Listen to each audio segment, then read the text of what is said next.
Old drain fields can last way longer than you'd think, but knowing the signs of failure is key to avoiding a big, expensive mess.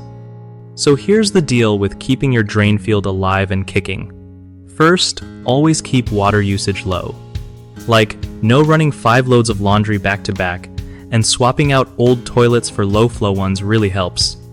You want to avoid overloading the system because too much water pushes through it too fast, which messes with how it treats the wastewater. Next, don't park or drive heavy stuff over the drain field. Compacted soil kills absorption and clogs things up. Keep trees and shrubs away too, since roots can break pipes or block the flow.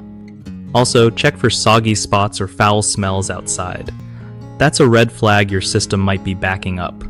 If you notice slow drains inside your home or water pooling around the field, don't ignore it. Regular inspections by a pro every few years will catch problems before they turn ugly. Finally, cut down on harsh chemicals and grease going down the drain because they can kill the good bacteria that help break down waste. One of the biggest screw-ups people make with drain fields is overusing water, like cranking up laundry loads or long showers, causing soil saturation and backups.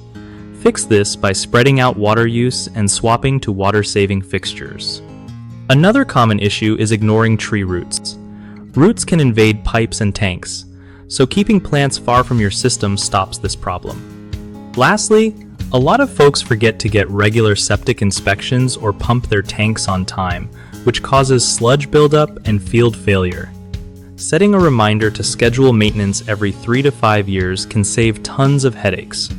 BigHomeProjects.com makes it super easy for homeowners to find trusted local contractors who know their stuff when it comes to septic systems and drain fields.